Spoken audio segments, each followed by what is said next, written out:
Hey, blessings and peace. This is Balaji for God is Talk. What's going on? My mic is a little bit extra today. But welcome to God is Talk. This is Balaji. We have a great guest in the house today, Dr. Kentaya Beeler. Hello, everyone. How are you doing, Dr. Beeler? I'm great. All right, Dr. Beeler, you own the Balance Accounting Group. Yes, we call it the bag. The bag. Oh, Yes. Guess what? Balance Accounting Group. I just started a company called Bag. Okay. Actually, so it's with a different. I'm gonna let you know later, but Okay. it's about investments and stuff. So we both It get in the is. bag. Yes. That's what's up. So, welcome, Dr. Beeler. Thank you. How you doing? I'm fabulous. Anytime that I can share knowledge, Mhm. I love it. Okay. Hey, so let's start with giving our audience a little background about you. So I already read your bio, but if you could tell them a little bit about just your upbringing, because you are from St. Pete, I am. and I always love when people from St. Pete come across a little bit and talk to us. So tell us a little bit about your history, like just who you are, just St. Pete. What's good? Okay, I am a native of St. Petersburg, Florida. We say the bird. No matter where I go, I don't say Tampa Bay. I say I'm from St. Pete. Hey. I grew up in St. Petersburg. Went to high school at St. Pete High, and pretty much was involved in the community, Okay. whether it was through Alpha Leadership Okay. or just participating in basic activities. Okay. So I come from a single parent home. So my mom was a hard worker. She worked as a histotech and a lab technician. Okay. And just humble beginnings. I did have a good relationship with my father as well. So I'm just a native of St. Petersburg. And actually in high school, I had a teacher named Ms. Royette. Yeah. And before I used to want to be a statistician. Okay. Okay. And we went on a field trip to NASA. And I was like, oh, this is boring. Like, I don't want to do this anymore. So she said, Kentaya, have you ever thought about being an accountant? And so we had OJT, which is on-the-job training, yes. and we kind of joined that program, and she gave me an audit kit. And we had like this makeup company, and we had to go in and look for fraudulent activities and all these different things, and that piqued my interest. Oh, so you like spy stuff? Yes, You I like numbers, but I need to see what you do, okay? Okay. So that is what started me. And so I became a member of the National Association of Black Accountants at USF. I was kind of like their junior mascot, kind of. They let me kind of sit in on some things. And it was at that point that I knew I no longer wanted to be a statistician.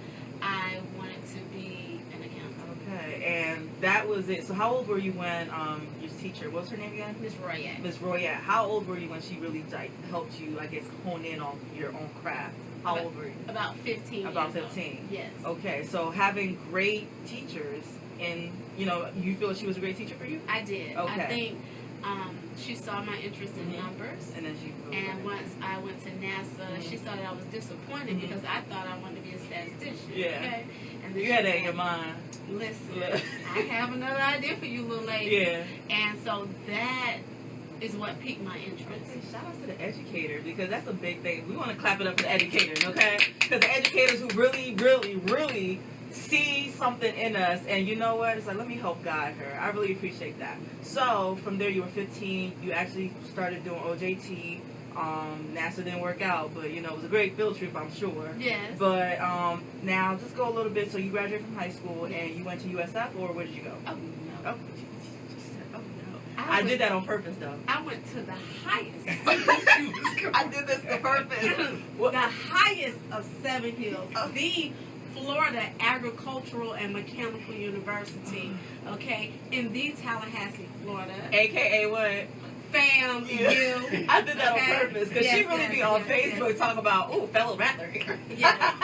And a graduate of the School of Business and Industry. Okay, and at that time, I was under the leadership of President Frederick Humphreys.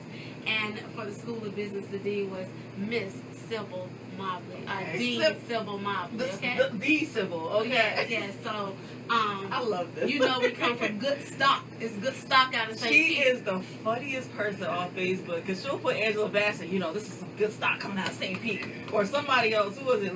Not Lee Did. Who's the actress? Packer. Will Packer. She's like, oh, good stock coming out of St. Pete. I really laugh when I see Charles this. Jenkins in Chicago. She gonna drop names on you. Yes, we're going to do all of those different things. She's a rattler, correct? That's what y'all call yourselves, right? Say it again? No. Oh, she gonna Google him when she gets home. Okay, yes. But, all right, so you are a FAMU. So tell us how it was going to a historically black college or HBCU. Okay, so the most euphoric experience ever. Oh, So euphoria here. Okay. I'm coming from St. Petersburg. Okay. And I said I was like a mascot at USF and NABA. Mhm. So we are truly minorities Mhm. because of the busing Mhm. and everything in St. Petersburg. So I was exposed to FAMU Mhm. because my cousin's coach, Freddie Dowds, Mhm. was a big coach in St. Petersburg at Gibbs, and he was Okay. a big advocate Mhm. of me going to Florida A&M, but you know, my cousins before that went. Mhm. So I was always exposed through homecoming and things like that. So I knew there was only one school I was applying to. So that was the only one you That's the applied only to? one I applied And to. you got in. I got and that in. was it. Okay. But to actually visit there versus actually attending there, or as we say, matriculating there, that's the doctor part. Okay. Go ahead now. It was a different experience. And I always tell everybody, you hear us have camaraderie. I don't care where you're from. When you meet a rattler, you're like, what? Okay, I'm tired of y'all. Yeah. But it is because of the experience from the teachers that care to the actual custodians that care, that they instill greatness in you. Like it's not an excuse. Okay. So my experience during those 4 years at Florida A&M really made me become a woman. Okay. Really prepared me for the workforce. Learning that I had to have pit bull tenacity, always have your I's dotted, your T's crossed, and there is no excuse. And one of the most important lessons that I learned at FAMU was in like my freshman orientation when someone said, what's your name? And I said, Kentaya. And they said, why your parents name you that? And I was like, okay. So it was like, so let me tell you, don't be offended, sweetheart, but because you have a African name, a black name, when you do get an opportunity, you better be on it. When you go into a job, you go in there to take the job. Because there's many people that's going to pass you up just because your name, okay? I was offended because I thought my name was beautiful and unique. Like, my name is cute. Right. I'm named after Kunta Kinte, but I'm a girl, so it's Kentaya. You know, my parents were in that generation, but for you to tell me that hurt face in front of the class, yes, hurts my feelings. But it was a growing moment for me at that moment because she was true. Whenever you go into an interview, and Florida A&M taught me that, you need to have researched the company, you need to be prepared, you need to have great eye contact, a strong handshake, your shoulders up, your heads up, because you stand on the shoulders of so many people that sacrifice. That's what FAMU taught me.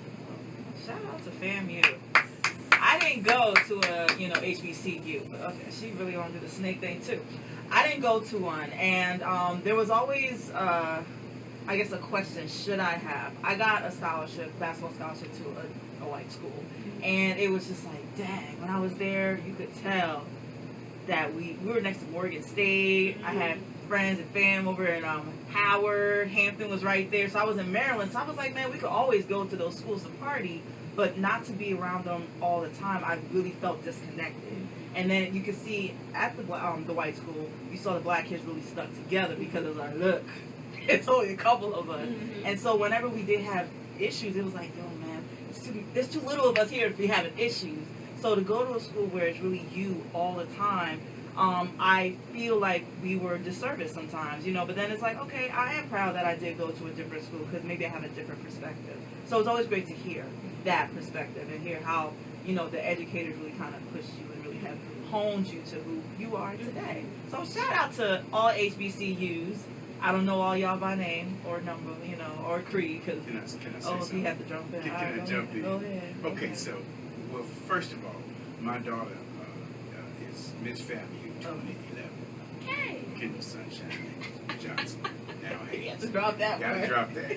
Secondly, I've had 2 daughters to graduate from FAMU. Mm-hmm. The third daughter graduated from North Carolina A&T. Okay. And so the requirement in my household was that I don't care where you go, but you got to go to an HBCU. Mm-hmm. And so HBCUs do give our children the value that they need in themselves. Yeah. And so one of the reasons that we did that is because my children grew up around whites. Mm-hmm. And so they needed to know who they were. And I can see you not having that issue growing up. Growing up, you knew who you were. Growing up was a different experience. I was born in Nigeria, raised here, and that was a mess up for my brain, because I was like, hold up, I'm used to always having us around, us being business owners, homeowners, and everything, and then all of a sudden, we ain't nothing. What you mean we're nothing? You know, but then I also lived in a black community, and then saw the bad side, which we'll talk about with St. Pete. Certain sides are, you know, bad. You know, we have gentrification and people leaving from the inner cities coming to a, you know, suburban area and kind of messing up a little bit. And it was just like, hold up, we're here. We live in, we got front and backyards, but supposedly we got gangs in the suburbs. What? So it's just like sometimes it was a little crazy. So that's why, hey, when the scholarship came for the white school, I was like, yeah, man, I might need a break. You know what I'm saying? But then when I got there, it was just like, yeah, I'm really good on y'all. Like, I'm really good. And then it was like, man, I wish I had gone to a HBCU. But I'm glad that I didn't, because I have different perspectives from the different places I've been and grew up. You know what I'm saying? So I definitely feel like I will not push my kids if they want to go to college to HBCUs, but I would definitely be inclined to send them there for sure. So here's what I always tell parents that are toggling between do we go to a PWC or historically black college and university. I say undergrad, they should go to a HBCU. If they decide to push forward, there's two reasons why I say go to a PWC after that. One, they have the rest of their life to be in a mixed environment. Yes. But there's so much growth that needs to happen between 17 and 21. So they need that opportunity to get to know themselves and understand battles. But also, when employers are looking to recruit and fulfill their minority quota, they get a better chance at an undergrad from an HBCU because they get to come there. Where if they were to go just across the tracks to Florida State, they already have pretty much who they're looking for. So they're going to save some slots for HBCUs. Also, like FAM, they have a feeder program where they will help you pay for your master's, your PhD, or your medical degree. So it benefits students not only from a growth perspective, but also for opportunities post-undergrad to go to an HBCU. Okay, and a friend of mine, we graduated. He's going to be on in a couple of weeks. He actually started the Black Academy, right? Black Math Academy, right? Because he's all about educating us and us being like prominent in mathematics, okay? But he posted something yesterday that I saw. Basically, our college that we graduated from, they got like a grant from, I think it was the FBI or somebody, some, you know, federal agency. And it was like, the question's like, why don't HBCUs have access to certain grants like that? Because it felt like it was a misnomer where it was like, yeah, we're going to give it to this school. But you would see that with HBCUs, they got to work so much harder to get some certain grants that PWIs just have access to just off the rip. You know what I'm saying? So what do you think could be a way to kind of, I guess, assist us in getting more access to certain things? I think it also has to do with recruitment and your student body. So now employers, grants, endowment, all of those funds are looking for what your graduates are doing. So FAMU School of Business had, even if you go to campus now at School of Business, you'll see a wall of corporations that actually employ from FAMU. So Dr. Frederick Humphreys was very good at that by going out and doing partnerships with Pfizer or Merrill Lynch, so that when we graduated, there was a pipeline. Okay. Now, the downfall that I've seen at a lot of HBCUs is that they don't have a strong enough network so that when their students graduate, they're actually making a reputation for their school when they go out. You will start to market those dollars and get those funds into your school when your graduates are showing the value of education that they had at your institution. Because I do see, we're about to take our first break, actually. See how quickly this goes? All right. You're about to take our first break, but if you guys have any questions, you want to call in, want to engage with us, definitely call us. This is In Touch News, 813-444-9588. This is God is Talk. We'll be right back. that 15 went real quick. Real. Okay, let me see. Somebody sent me a message. Yeah, no worries. Understand what it was saying. Just a moment. Hey, anybody got any questions? Definitely drop it in the comments section. Okay, we're on break, y'all. But stay tuned. How you liking it, everybody? Somebody just posted something in there. Hey, Snow. Yeah, I'm gonna move into. You said recruitment, right? Because now you see there's such a big, I'll say uproar going on because of the HBCUs, but it seems to be about the Greek life more so than just the HBCU part, right? Do you feel that hurts the image when it's just the Greek life versus what HBCUs truly stand for and what they're trying to push? The true image that we want to push is, education and everything else. Well, I think that goes back on the institution too. So when you have an institution that's We should looking, not talk about that off the air because we would love to hear 10 it on seconds, the air. 5 seconds. I just thought, because I'll be having whole conversations off the air. Hey, y'all.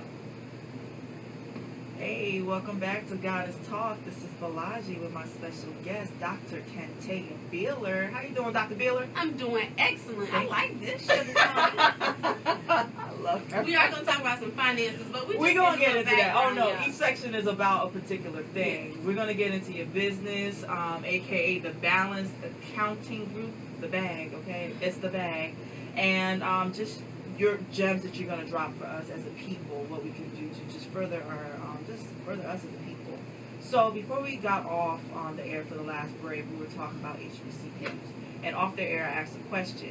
Do you feel like, because right now there's a big celebration going on with just, the Greek life, right? And that's what everybody thinks HBCUs are all about. But it's like you can find Greeks, well, black Greeks, let's say that, almost across the board on every campus for the most part. But what's the true image that HBCUs want to push? You know what I'm saying? It's not just the Greek life. There's more to it.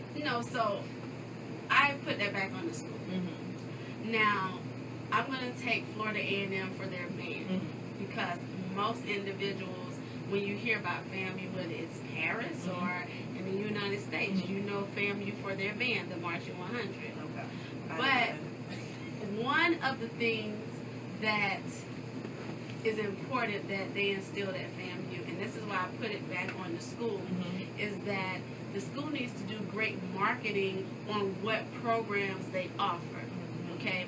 So, in addition to having Greek life and understanding that, I think a part of that is that an African American student or minority descent can come somewhere and they can have a full-rounded life, right? And that includes a Greek organization. And a part of that is you have some type of sisterhood or brotherhood when you leave here.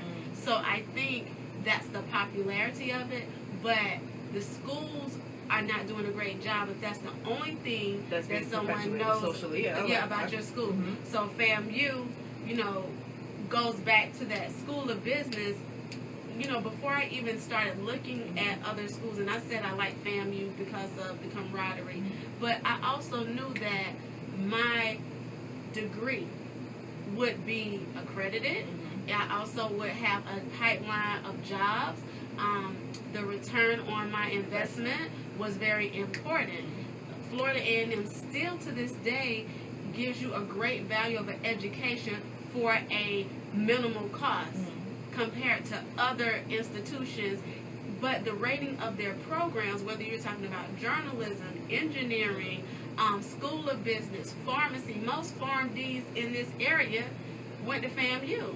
If you go into the pharmacy, you'll see a rattler tag, black or white. Law school as well in Orlando, black or white. You see they have the highest level of graduates. So now the benefit and why marketing is important is that your student comes here, African American, they get to really hone on what they're good at and kind of look at what they're going to face. You have teachers that's teaching them about what they're going to face when they exit the university system, but they also have great job placement, and they're going to get a great job based on their degree because we built that network. So if schools, HBCUs are not doing a great job and they're just talking about partying, that's back on the school. Okay. And another thing I've seen that seems to trouble certain HBCUs is, you know, some people are say, oh, we're going to get closed down because, you know, we're not getting enough donations and so forth. How can, again, I'm sure you're probably going to put it back on the school as far as, you know, marketing and everything. But sometimes it's the alumni. You graduate, you leave, and you're not trying to get back because you didn't feel maybe like you do as strongly that, you know, you got such a good return on your investment from FAMU. But some schools do, you know, some people graduate and they don't feel like they really invested much and got much. What do you say to that? Well, I say to that, it's really about recruitment as well. So how do you treat the student when they enter? Okay? We are known for HBCUs to say that we have lackadaisical policies, but at the end of the day, even if your money was short, you had enough people in the cafeteria that make sure you ate. You understand what I'm saying? Even if your book money didn't come, you had enough instructors that will allow you to hold the book. So how do you treat the students once they get there and mom and dad are gone? That initial receptance really sets a tone to will the student give back as an alumni? You know, will they go out and recruit other students to return and come? Right. So it's a part of the staff as well. I'm not just going to say the school as a whole from the administration. It is down to the person that cleaned the hallways. Even the shower cleaners were good to us.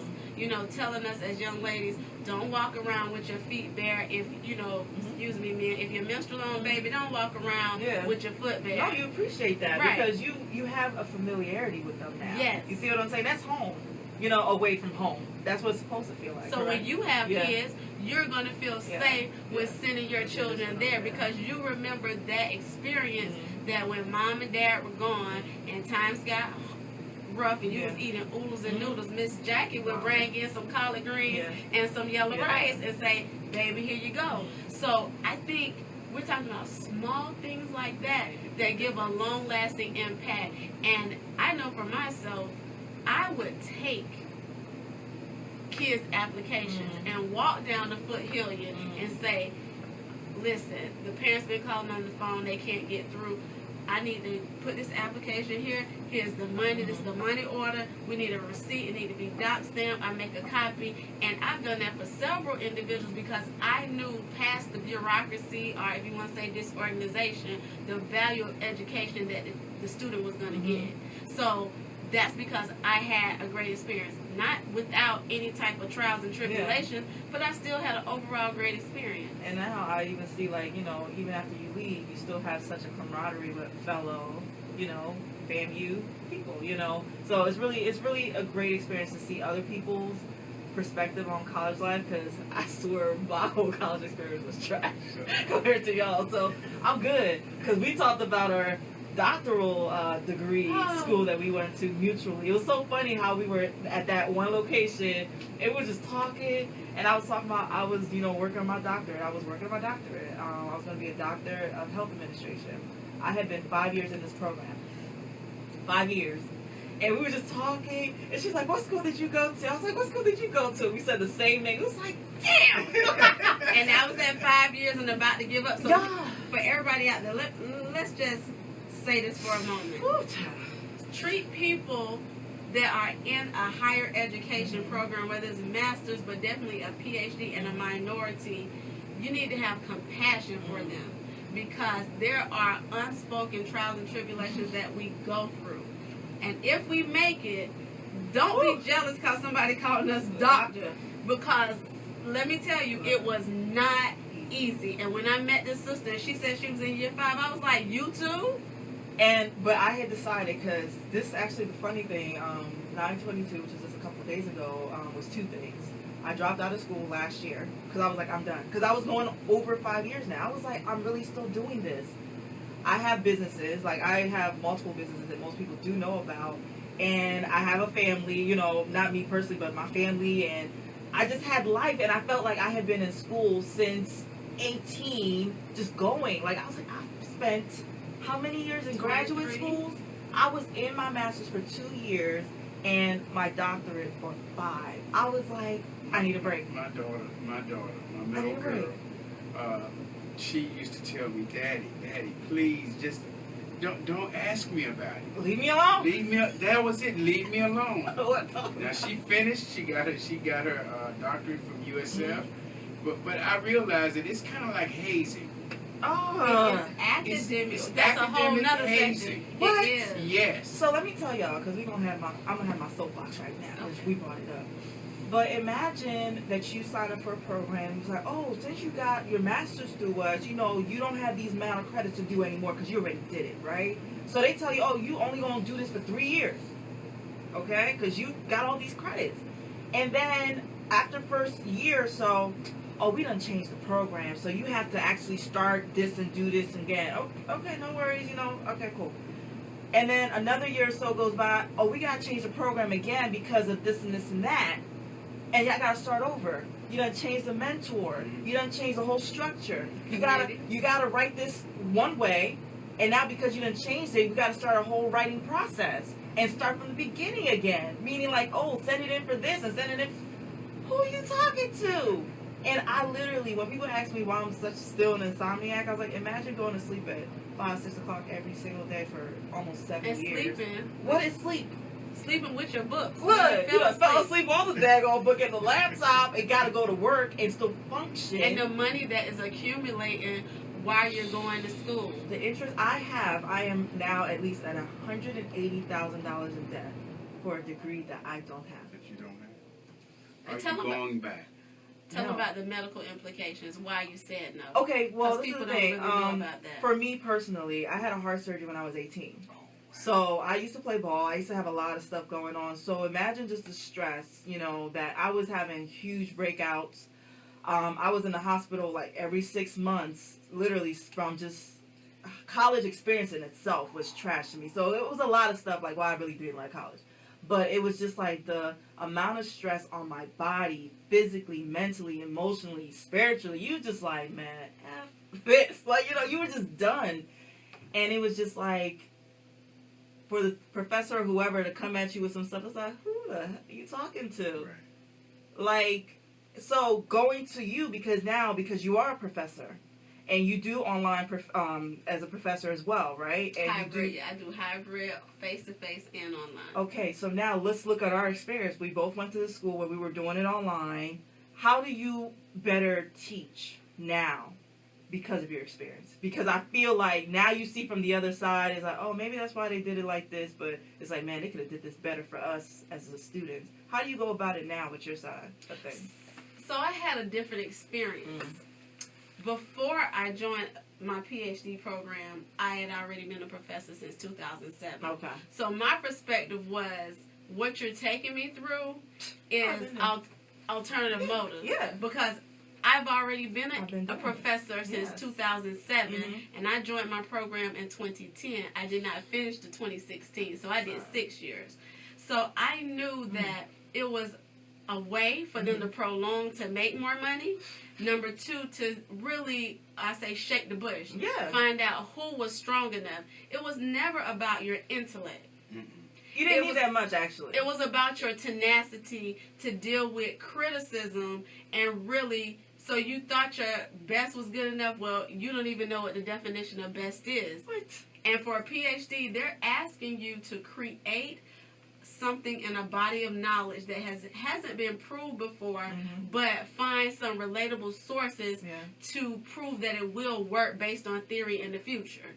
That's the whole point of a PhD, a doctorate in philosophy. So it's that challenge. And actually, when you do your dissertation, you're not really getting credit for it. It is your committee and mentors that are taking credit for that body of work. So if they are not an expertise in it, like my dissertation was qualitative, but I come from an accounting background, so everybody on my committee was quantitative. And I said, no, I want to go out and study lived experiences. So that is qualitative. Yeah. And that was the fight, because now you're asking tenured individuals to go back and relearn a methodology that they were not familiar with. And so they wanted you to create and do work, and they get credit for it. And the whole qualitative versus quantitative, and this is why I tell people, you know, depending on what degree you're doing, you really will decide, you know, like, yeah, you can have, and that was the thing, the fight for us was they wanted more quantitative, so I was like, this is not quantitative because we're dealing with people. Yes. You see what I'm saying? You could have certain research numbers, but you can't always have the quantitative numbers for this particular situation. And just the fight between it, and it was just like, oh, and then certain professors didn't realize what the rules and regulations were for the paperwork, right? Oh, Balaji, you have to write XYZ. And it's like, oh yeah, look at this form. But the form you're directing me to doesn't say this. And I'll keep sending it to him. He's like, we're talking about almost 3 semesters in. Oh, I didn't realize that was that form. You wasted 3 semesters fighting with me about a form that doesn't exist to you. We're about to be back with Goddess Talk, y'all, but it was stressful. Call us 813-444-9588. Break. Ooh, child, y'all lucky I ain't dropped y'all name. Both of my schools, man. I'm 180K in. That's why it was so difficult to almost buy my house. And let me tell you, my daughter, she got her doctorate in chemical engineering from USF. Ooh. And, you know, I was at a point that I was like, do you want me to go see this professor? Because I began to understand, oh, they hazing her. Yeah. I didn't really get it. Look, I had to have I don't know if you can see from this side, but do you see a little red discoloration here? You can't probably see it. Oh, yes, I see it. But my stress on my body, I started losing my vision. Oh, my God. I went blind. Oh, my God. Okay? And to the point I had to have an eye surgery to correct it, which I have contacts, I have glasses or whatever. But it was just the stress. Constantly reading stuff. To this day, ask me to read a book. Look, I'm going to need a moment. I ain't trying to do that. I read all day. Like, I literally am reading all day. But to focus on a book these days is still, like, painful to me. Because it's like, damn, I got to read this for what? For pleasure? Yeah. I haven't read for pleasure since 18. You know what I'm saying? But it was something. Well, you know, when it paid off, she is a research scientist for Amgen in Puerto Rico. You know, they pay really well. Yeah. But I'd say, like, I see both perspectives where it's like, you know what, keep pressing through. But then there are times where, you know what, and it's not quitting. I don't feel like I quit on anything. Right. What I did is I refocused my energy because if I hadn't dropped that, you'd been dead. I would have. Yeah. Not just that. Like, my other business, like Afro-Organics, right? Hey, y'all. I wasn't able to focus on Afro like I was supposed to. Mm-hmm. Like, I'm talking about, like, look at Goddess Talk. I wouldn't be doing this if I was still doing school. No, right. Another company that I just started. 5 seconds. None of it would have been going on. Shoot. Hey, y'all. This is Goddess Talk. We are back. We just had a moment in the last segment. But we're going to come back to you, okay? Because you do have your company called the Balanced Accounting Group. The Bag, okay? Tell us how you maneuvered from, you know, just from coming from St. Pete, you know what I'm saying? You grew up there, you saw different things, you know, and then getting to entrepreneurship, because a lot of people may not have been really inclined to do so. Like, whatever, it's whatever. Like, I went to school, I got what I needed, I could work the regular job and kept it moving. But you decided to go towards entrepreneurship. Why? Okay. So, although I'm from St. Pete and I'm from 9th Street, 13th Avenue, Ikes. Okay? Ikes, alright? So anybody that's on here that know anything about St. Pete, you already know that when you say 9th Street, 13th Avenue, Ikes, what it is in that neighborhood, okay? So one, I'm going to say that although I was from St. Petersburg and I grew up in the hood in a single parent home, my mother made our home conducive of what she wanted me to be. Good job. I'm glad you said that part, because a lot of people say, oh, you know, they use that almost not as a crutch or an excuse, but it's like, well, that's why I don't do X, Y, Z. Your mom said, Right. Let's go. So I'm just going to even take it back to up into 7th grade. I went back to my daycare every morning to go to school. Like, it was no staying in the house. And then when I was allowed, so I would go back to my daycare, and then somebody from the daycare would take me to elementary school and middle school, and I would come back after school until she got off of work, and she would pick me up. So you felt there was a community around you. Yes, yes. Okay. So even though my mother was a single mother, she made sure that she kept me safe. That she put me in an environment where somebody could do homework with me, and just familiar people from pre-K. Yeah. So it wasn't until like 7th or 8th grade that I actually was able to walk to school. And then that was basically because other family members said, now, okay, you're sheltering her, so you need to expose her. But on the weekends, I would go to my grandparents' house most of the time, which is in Crystal River, Florida. So if anybody know anything about Citrus County, okay, my grandparents lived in Citrus County. So I don't know nothing about Citrus County. It's real small, dear. At that point, it had about 2 lights. Okay. Okay. And my mother grew up on a farm. Okay, so they had cows, bulls, chickens. Our cousin had hogs, all that kind of stuff. Right. So although I was in St. Pete, I went for the weekends, most of the time, to my grandparents' house. And it was very rare for us to buy food from the store because my grandmother had her own crops where it was okra and things like that, and my grandfather had bulls and cows. Okay. So when we talk about entrepreneurship, people from town, because in Crystal River my grandparents lived in the bush, the country, they would buy, you know, field peas, okra, things like that from my grandparents. Okay. When we wanted beef, our chicken, my granddaddy would send a cow to the slaughter and we would put in our food orders. And some people would still buy from that. So growing up, I already knew about entrepreneurship. My grandfather, Mr. O.H. Hopkins, his friend was Mr. Dixie Hollins, so if people in St. Pete would know Dixie Hollins High School. But Mr. Dixie Hollins and my grandfather, although they were from 2 different nationalities, he respected my grandfather for his business side.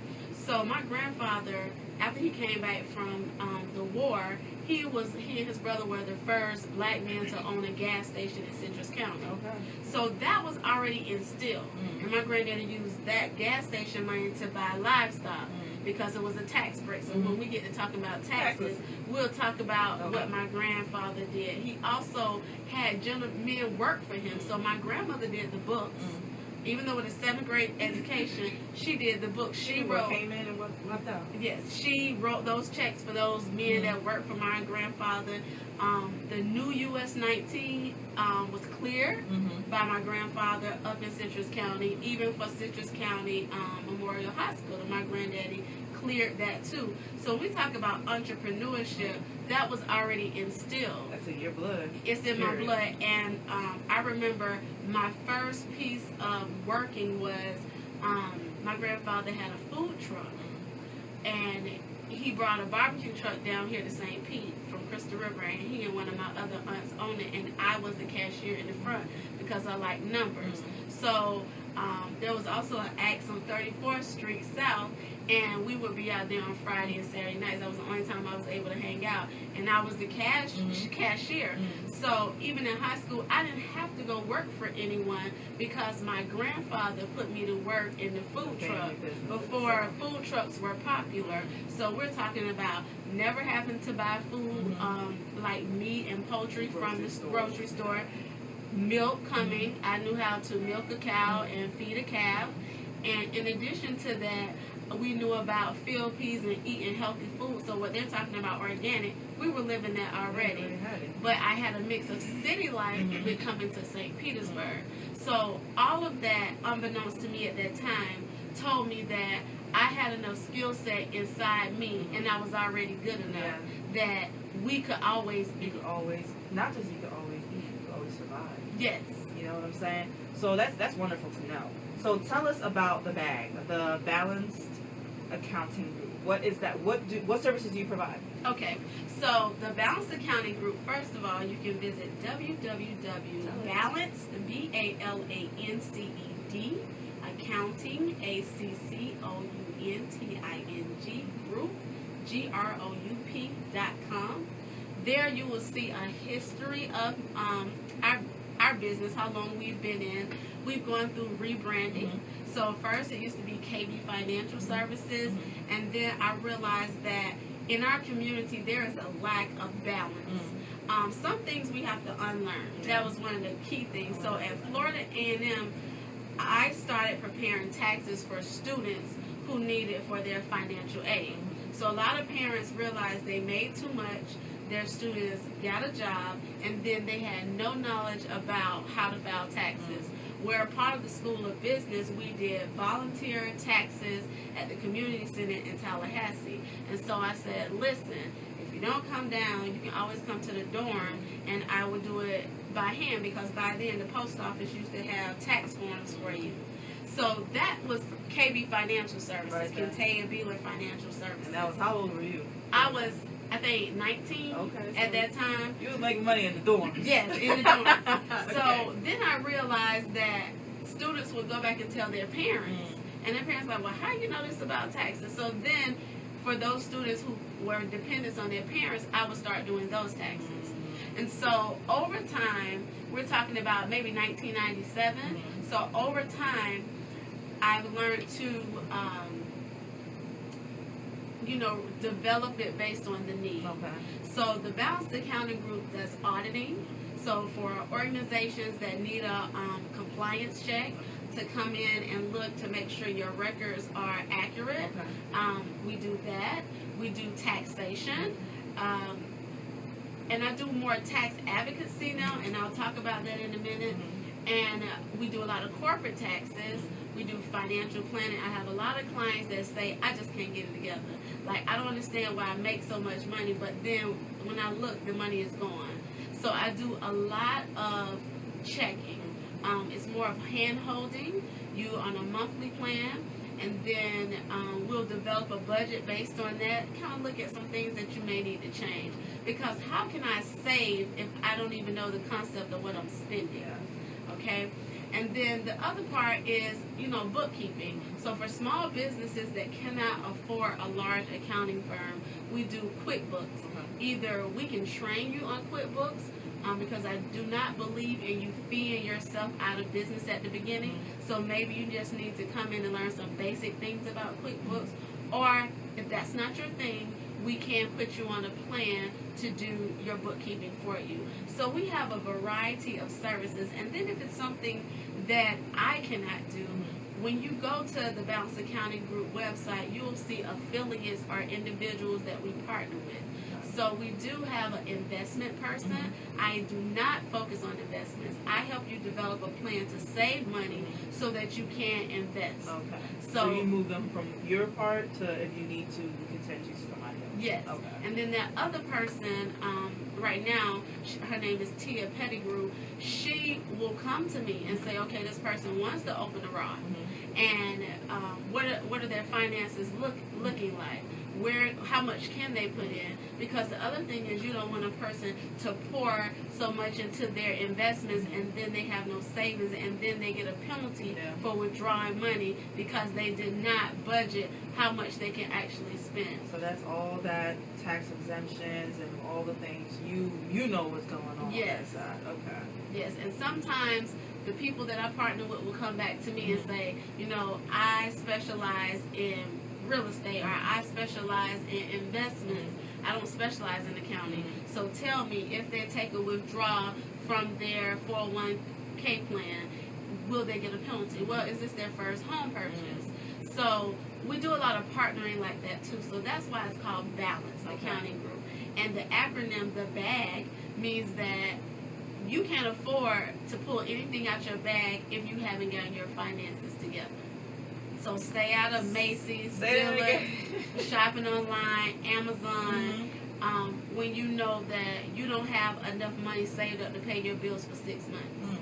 So say that again. What's the slogan? I like that. You can't afford to go into your bag. You can't afford to go into your bag if you don't have your finances together. So for us as a people, you know what? Let's take this last break. This is our last break coming up, right? But when we come back, I want to talk about how the bag and just your business model and everything can help us as a people, because that's what everything kind of refers back to. So if you guys want to call in with any questions, call in to speak to Dr. Kentaya, 813-444-9588. This is Goddess Talk on In Touch News. We'll be right back. We'll be back. Man, y'all having too much fun. I'm always having fun. I have a lot of fun. Look, that's what I was like, no, it's just chill. We're just going to be chit-chatting. We'll be kikiing a little bit. Yes. We did kiki, though. We did Kiki. She loves old Kiki.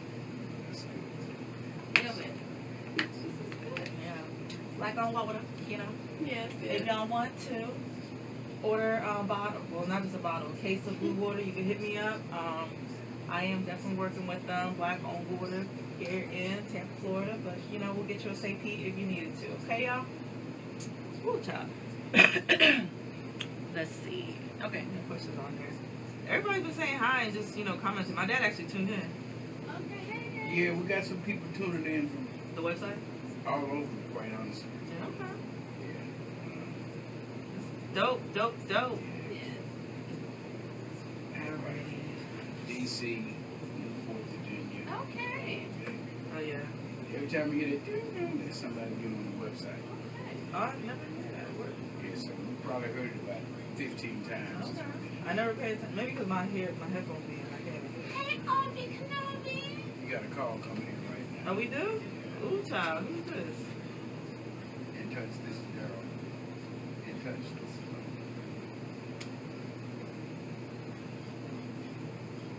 In touch, this is Daryl Bell. In touch, this is Daryl. Jersey, what's up? I'm Jersey All right, chick. just You already hold know? on. We're on a commercial break. I'll come back in about 15 seconds. Hold on. Who that is? All right, somebody. I missed it. There's 2 calls actually. I missed the first one. Y'all ready? Yeah. Welcome back. This is Goddess Talk with our special guest, Dr. Kentaya Beeler of the Balanced Accounting Group. All right. I told her we're gonna be kikiing. Okay, we do got a caller. All right, who's this? Hi, Aziza. What's going on? Hi.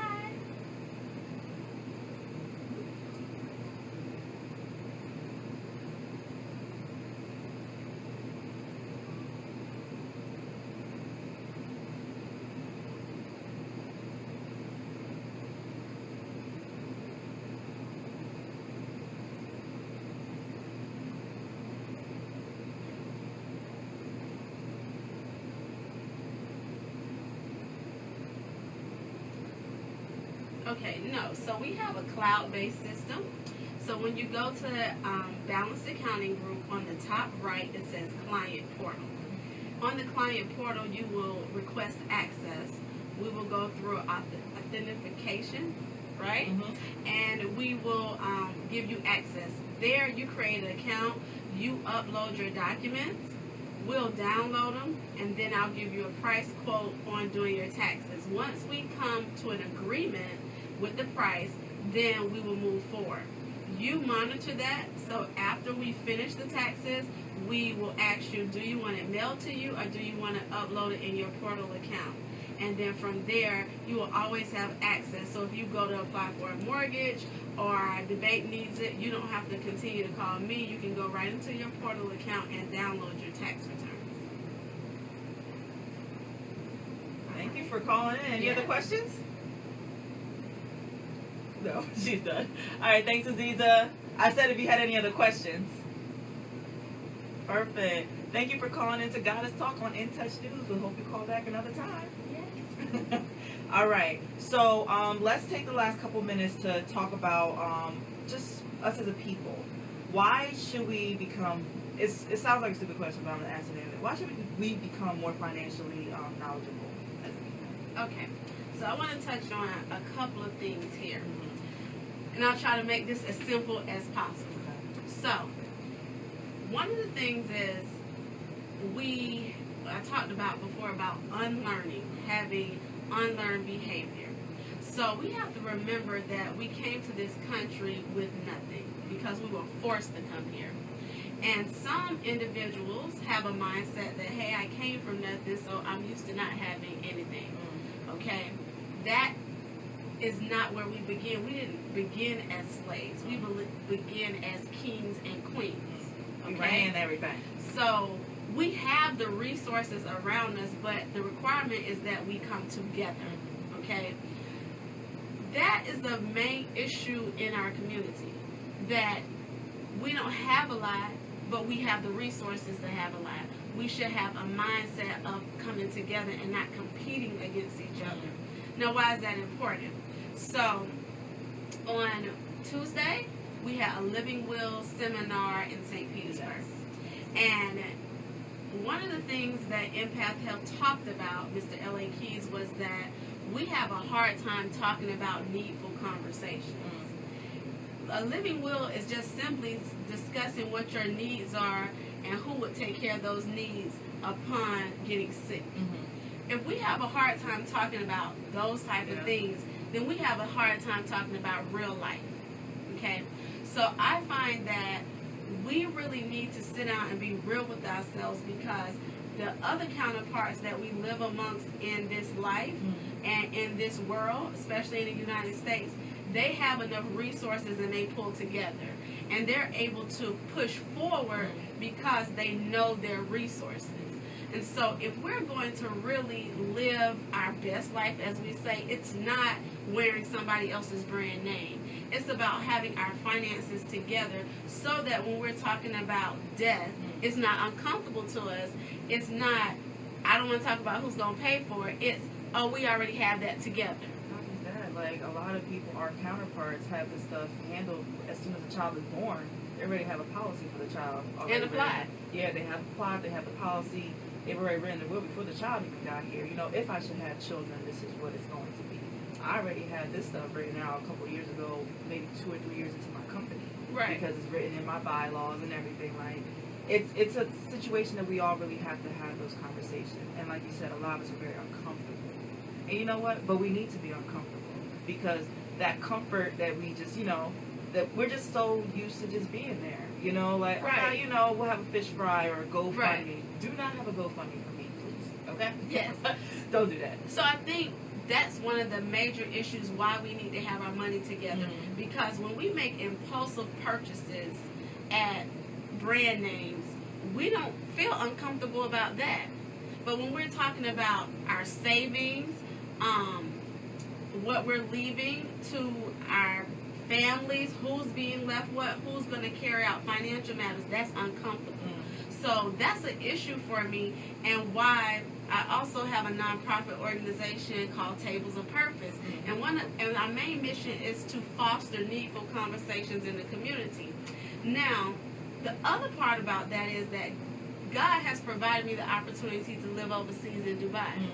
And I have seen a complete contrast as to what money can buy you. Okay?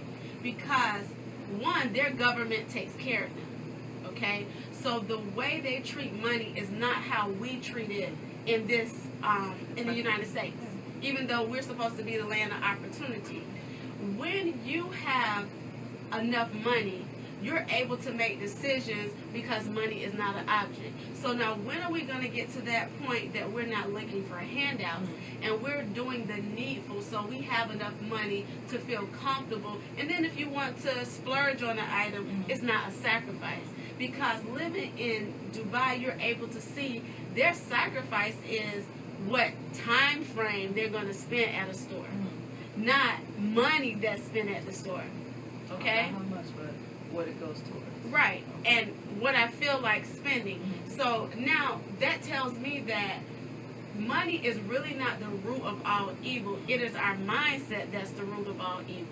You know, and we have to get to a place where we have real conversations and we have to go back living with one another until we get on our feet. Other minority groups come here in America and they don't mind sharing the space. We used to share a space with one another. Kick the kids out of 18 now these days. To get into debt, or like we deal with education, we're looking for titles or an avenue to make more money, not realizing that we're getting ourselves in debt. So what would happen if our parents now saved up enough money that when their students go to school, they don't really have to take a loan, so that when they start out, they're not starting out in debt. You understand what I'm saying? But when you have parents that are giving monetary items, shoes and clothes and purses and hair weaves and nails for an image, but when it's time for them to move into adulthood, all they know about is practice of debt. So I think that is really our issue, and why the Balanced Accounting Group is so important about, let's really look at what are you spending. I make individuals come in and bring their bank statement. Bring me your bank statement and let's talk about your behavior. Why are you spending so much money at Chick-fil-A? Nothing wrong with Chick-fil-A, but what if you went and bought a pack of chicken and cut it up and maybe some Hawaiian rolls and made your own chicken sandwiches instead of spending $8 and $9 per person? You know, yes, you're busy, but is that the healthiest? We don't know what these fast food restaurants are putting in the food, but you're spending more than that on medication that is, you know, detrimental to you. Worse. Yes, and you're spending more money on that, whereas our ancestors, we ate, like I said, my grandmother, she grew her food, and we didn't have all these elements. So really we're doing ourselves a disservice by not even monitoring our food purchases, what we spend on clothing and shoes and even cars. You know, in accounting, as a professor, I teach that assets that depreciate are not really beneficial to you. So why is it that we're trying to buy a new car, we're leasing cars, and they're not even worth what we're paying, you know? So, how can people reach you? Drop the Balanced Accounting Group's info one more time, because we're supposed to be getting off the air in a second. Okay. Yeah. So, 1-800-794-0677 is the phone number. Our email is info@balancedaccountinggroup.com, and our website is www.balancedaccountinggroup.com. All right, so Dr. Kentaya Beeler really gave us the tea and everything else, and I think you dropped some gems. Okay. And you know, and of course, shout out to FAMU again. Shout out to St. Pete. Shout out to all the business owners and just people who were inspired. Shout out to the educators, because that was something I really took out of your interview today. But thank you so much for being on Goddess Talk. So we'll be back next week, Thursday, at 7 p.m. and we have a special guest next week who owns a spa, all this stuff going on. So shout out to you again. Shout out to Thank you for the world. Tune in next week at 7 p.m. Goddess Talk will be on In Touch News. You have a great night.